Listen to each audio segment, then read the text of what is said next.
This is 2OF Entertainment.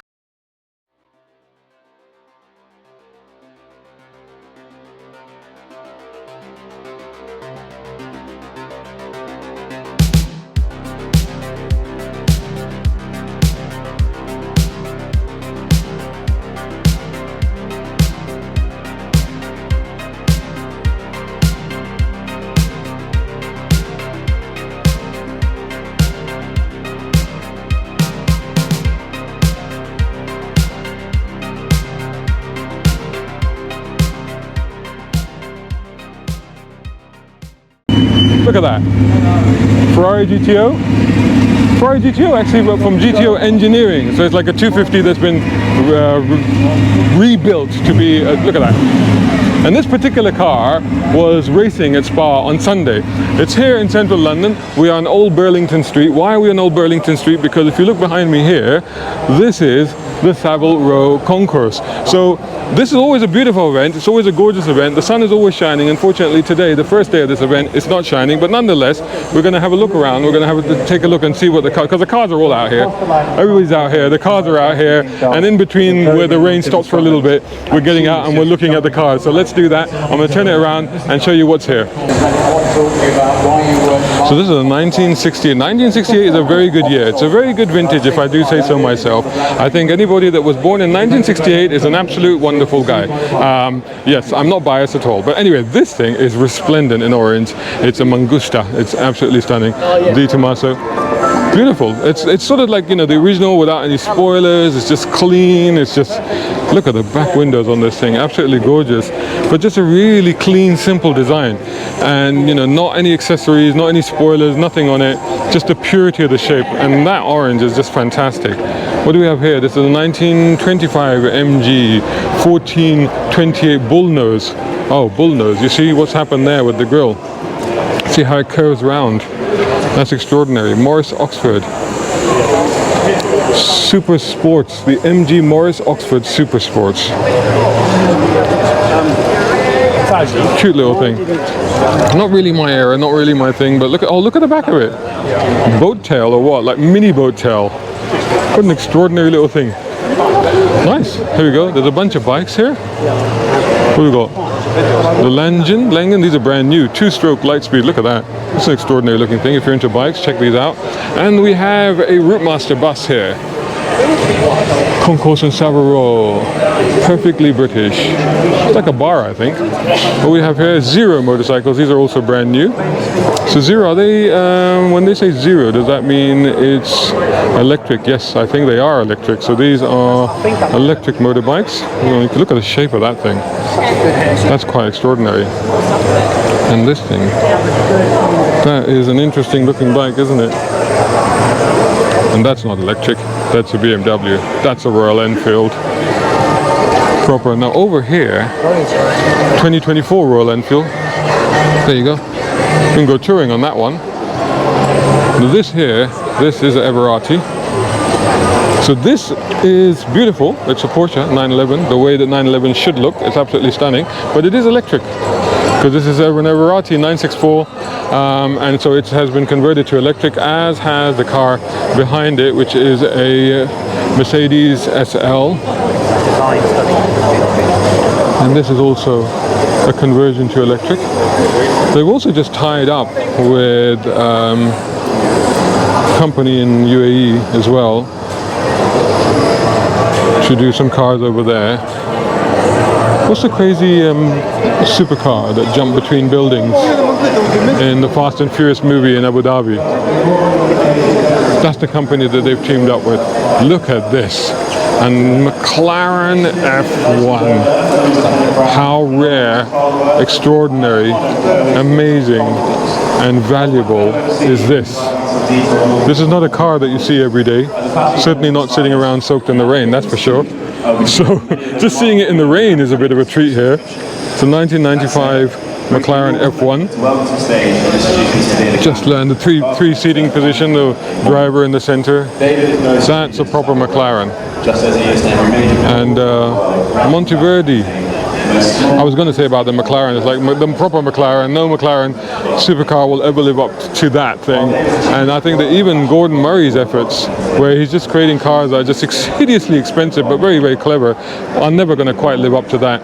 This is a 1971 Monteverdi 375L.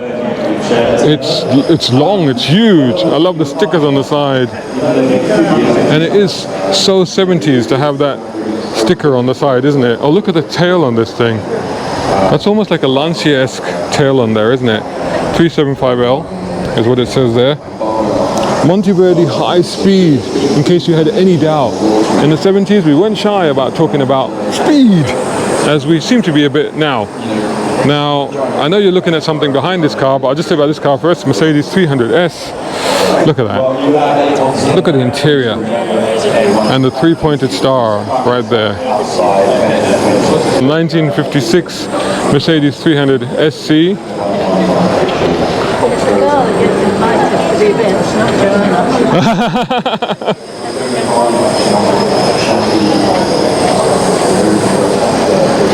There you go. Check it out. That is stunning. So there you go. And now I know you guys have had your eye on this, because ever since like you saw it probably in the background. Look, somebody's about to open this. Isn't that incredible? This is what happens at the Savile Row. Now I know what you think this is, and you're not entirely wrong. What you're thinking is that this is John Lennon's Rolls-Royce. What I understand is that this is actually a replica of John Lennon's Rolls-Royce. So John Lennon famously, for one of his albums, he got it painted up. And this is a car that looks like it. So let's find out about this. 1965 Rolls-Royce Phantom 5. This is a replica, as I said, of the psychedelic Rolls-Royce Phantom 5, which was regularly seen parked up outside the Apple building at 3 Savile Row in the 60s. He paid Steve Weaver £290 to do the paint job. So this has been replicated on this one. This was in 2014, commissioned it was done by Paul Carrozzeria to recreate this moving work of art, and that's what that is. So this is absolutely stunning. So of course, psychedelic era. You can see some of the influences from the subcontinent, obviously, in this car. So very much a brown car, if you like, if you can accept that presumption on my part. But it is fantastic. That's what that is. And that's John Lennon.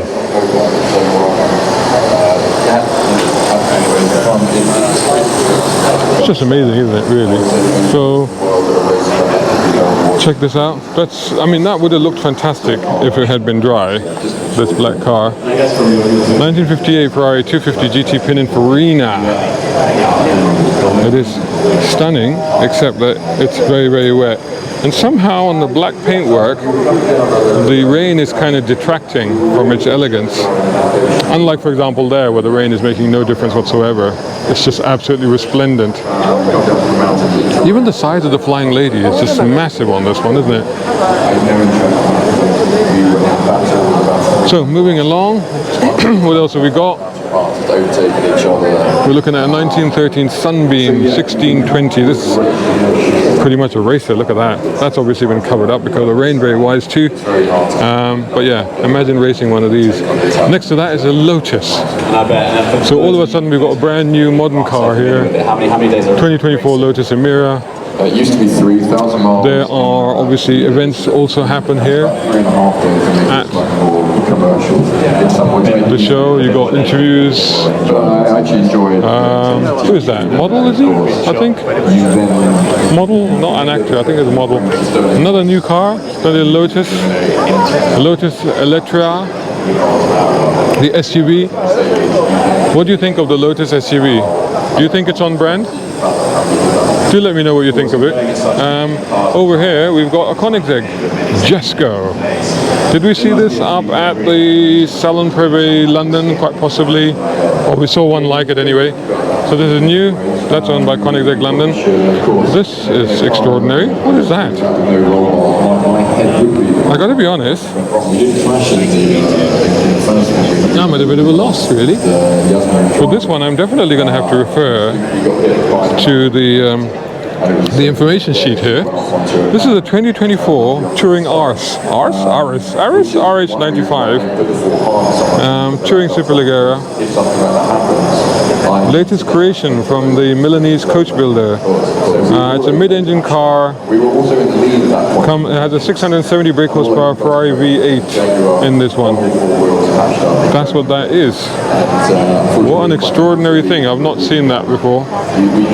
It's kind of weird. It's very much supercar-like. Sort of a cross between a Bugatti, Veyron, Jaguar XJ220. The rear is simply ridiculous and wonderful at the same time. Crazy, crazy haunches on the back of that. Like really bulging. Look at the detail down here. What's important to you? Well, That is quite an extraordinary looking thing. I have to confess I don't know much about it. But there you go. The sort of stuff that you get to see here, that you get to discover. Making our way along Savile Row, we now have a 1966 Gordon-Keeble. This car. Look at that little tortoise and the little stuffed animals in the back. Tortoise and a bear. Love it when you got a bit of character. Ha! Ha! 227D. And then obviously with Savile Row, you're associated. It's kind of cute. We got some more bikes. What are these bikes here? Ducati. Oh, so they're Ducati. Just to show you the front of that again in case we missed it. I don't know if I caught that one.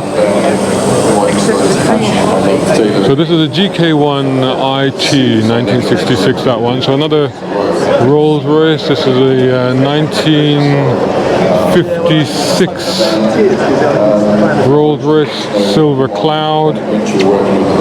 Love the two-tone paintwork and the finish on that. The paintwork is amazing on this one.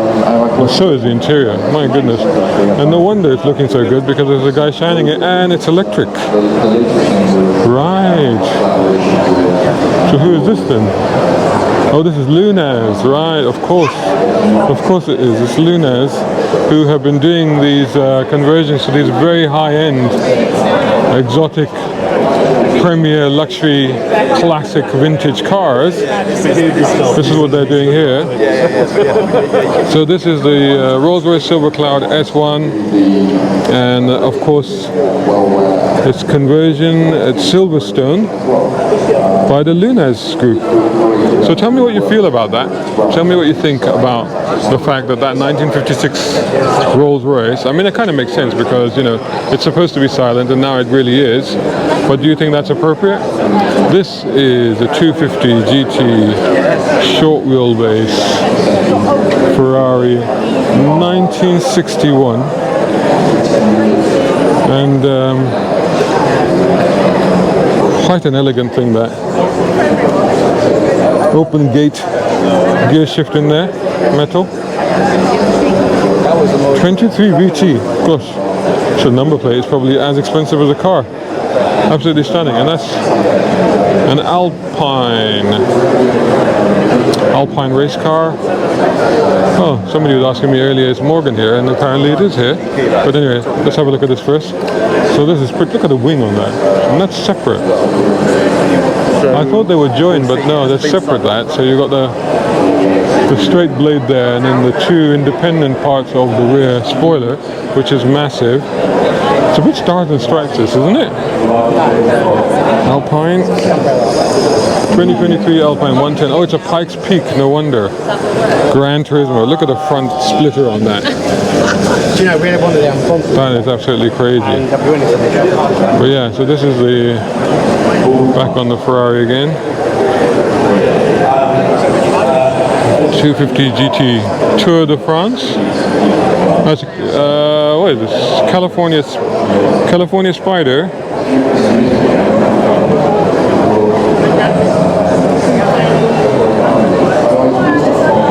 As I said, the Morgans are here.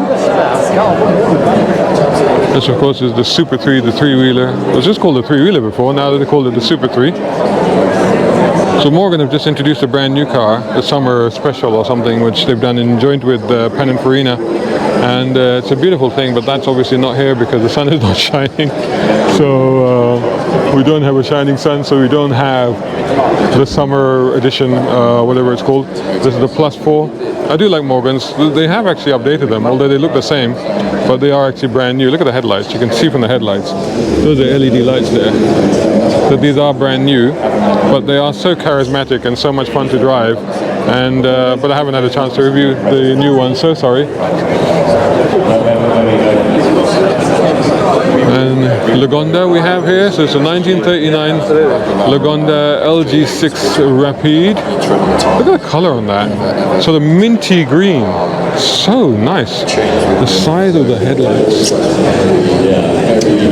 the spotlights, the headlights, everything is like scaled up, right? But it is stunning. I mean, look at the fenders on this.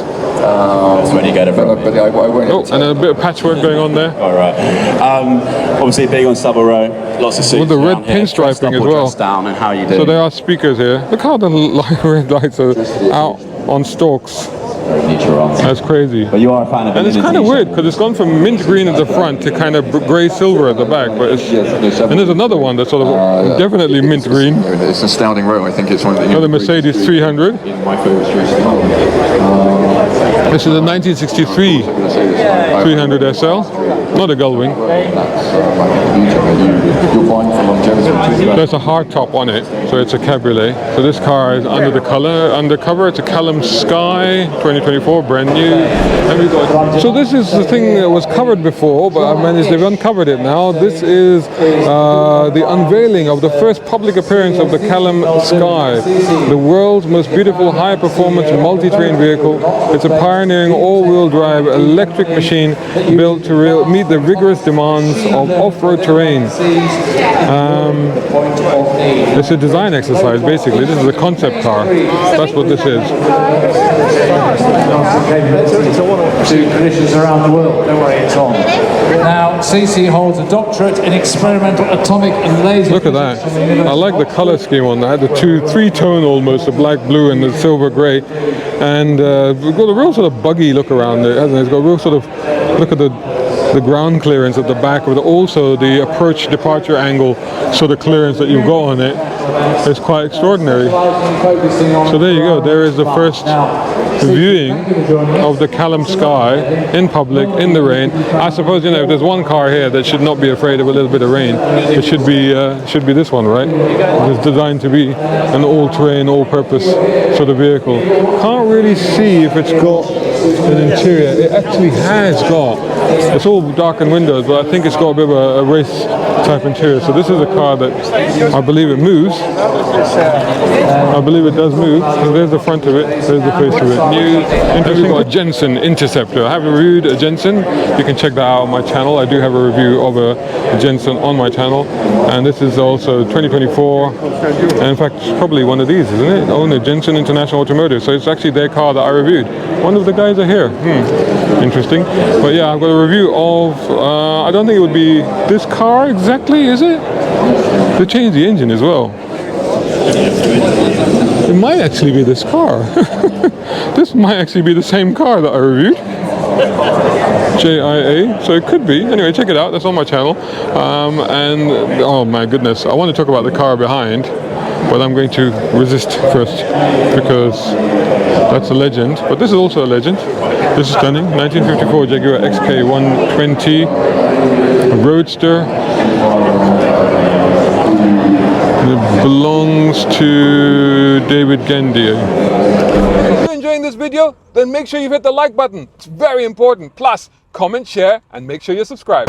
Right, so yes, I was interrupted as I was just filming this car by the owners of that car, because they confirmed that yes, that is actually the car that I reviewed. So the review of that car is on my channel, that actual same car. It's the same car, they still have it, it's their demo. But yeah, if you want to have a go at it, I guess get in touch with them, because you never know, you might be able to do that.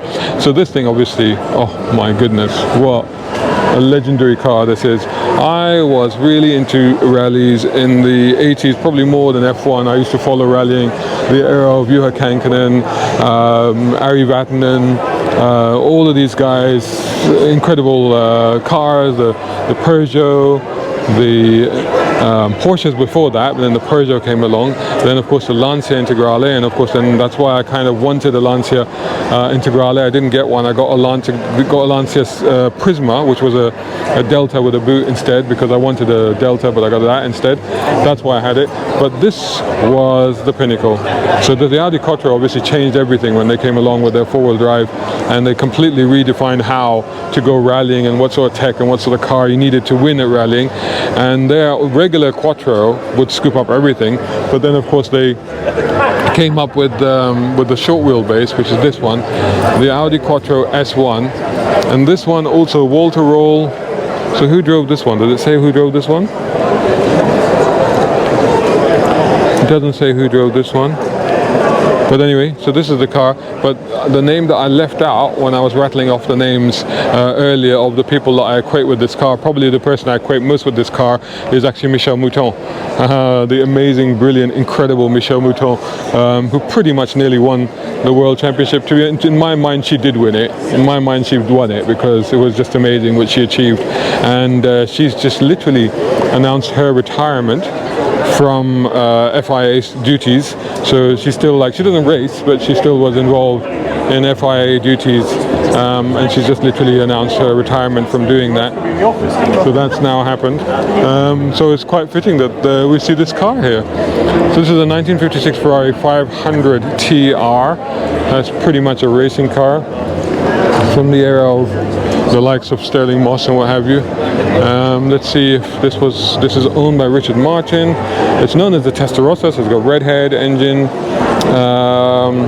The 13th of 17 500 TRs built, chassis 0640 MDTTR, owned by Ferrari. Franco Cortese used it in 1956 for the Grand Prix. It notched up some victories. So this car is actually raced, and it has done rather well. So this is an actual race car. Check that out. Can you imagine? I mean, that's like a road car in those days as well, isn't it? And that's the difference. Is like race cars in those days were basically road cars that you could drive. You could drive through the racetrack, win the race, and then actually then drive them home. Nowadays, race drivers, you notice something weird about this. The front of the car looks very, very familiar, but the back of the car is very odd. This is a 1950 Land Rover Series 1 wagon. Oh, it's enjoyed by the King George VI and the late Queen. Oh, the Queen had this as well. Oh, okay. It was built in an 80-inch wheelbase, 1.6 litre engine, Rover P3 4-speed gearbox, and the four-wheel drive. How extraordinary. It was made by Tickford, known for work with Lagonda and the Rolls-Royce. But what an extraordinary thing. So the front of it, like I said, very familiar. With the back of it, completely different. And it's a proper enclosed cabin. To be honest, the interior of it is pretty much as you'd expect. It's just really that big box on the back, that big carriage. Almost to the point that you wonder, why did you do that? I suppose it's more enclosed, but I don't really see a huge advantage of that. And we are now here with back with the racing cars again. So what do you think of these? What do you think of Formula E? If you saw, I did a video, I was with Nissan. This is a 2024 Gen 3, so this is a new one. This is the Gen 3 car. Notice it's got the of the sponsors on this. This one's quite evocative. You can make that out.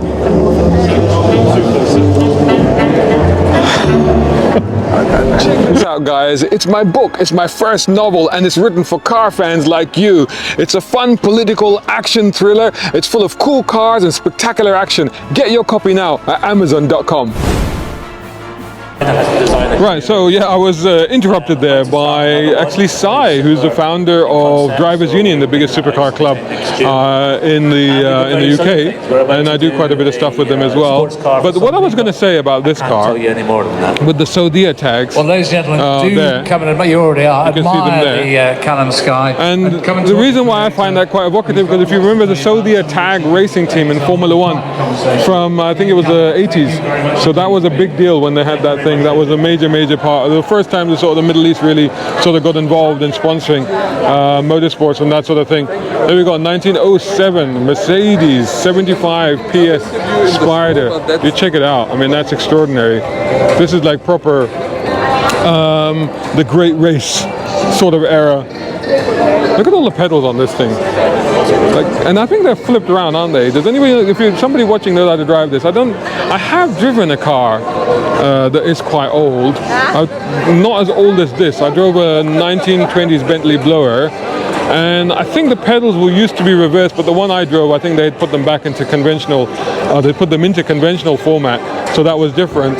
But yeah, how do you drive one of those? If somebody watching those, and leave your information in the comments, that'd be much appreciated. This is a S680 Guard 4matic. So this Guard, what do they mean by Guard? This is basically your Dictator Special, and so this is basically I'm just looking at to find out where the protection systems are. This is a full armored car, new innovation. So it's Guard specific body shell, aluminium outer skin, inconspicuous. So it's got armoring, ISS includes special adaptations to suspension, engine, transmission. It's got a V12 with 612 horsepower, 830 Newton meters of torque, and four-wheel drive system. So they haven't actually listed all of the. I'm sure it's got more tech. As you can see, that's where the flag you can put up there, where it is on the other side. But this is a proper Dictator's Diplomat Special. Full security. Hi there. Hi. Are you with this? I am. Okay, just quick question, because I know it's got the armor plating and the armor glass, and Yes. look at the thickness of that. But it's got other stuff in it as well. It's got like an oxygen tank and stuff like that as well, doesn't it? The person to ask that would be my colleague Sasha. Right, okay, cool. Yeah, in terms of we've been informed of all the sort of plating in terms of its VR10 grading that it can stand. You're not just looking at bulletproof, you're looking at blast proof as well. Blast proof as well, right? VR10 is the highest grade that you can get on civilian vehicles before you have to purchase military vehicle protection, which is what, like the US president runs in that Cadillac that he uses. No other commercial vehicle is a VR10 rating. Mercedes is the only one. Do you know what the weight of this is? 4.8 tons. 4.8. I had guessed 3 tons, so it's actually more than that. 4.8 tons. That's extraordinary. Yeah, so your standard S-Class. And what sort of cost are we talking for something like this? If you're buying individually, you're looking at around sort of £600,000 mark. 600,000. How you're specking the vehicle out. Right. Obviously, the target audience is government heads of state, groups like NATO, where they're going to order in bulk a fleet. Is this the guy that you're talking about? Yes, you might know about the. But yeah, it's got a survival cell, similar to a Formula 1 car. Where right. So basically, this is the passenger cell is a complete cell in itself. It's prioritised. The engine, for example, itself isn't actually plated any differently to a standard S-Class. One, to save weight, and because if you overplate it, you can then run into reliability issues with overheating, as well, especially if it's a vehicle that's going to be used in Saudi Arabia or anything like that. Massive. It's a behemoth. It's very impressive. They have special tires on it as well. Special tires, custom from Michelin, right? Specifically for this car. If you were to get spike trapped, you can run on these tires for up to 20 miles. Right. At 60 miles an hour. Extraordinary. What a beast of a thing. Thanks so much for talking me through it. Much appreciated. Thank you. And thanks for the umbrella as well. That's awesome. Thanks a lot. No, take care.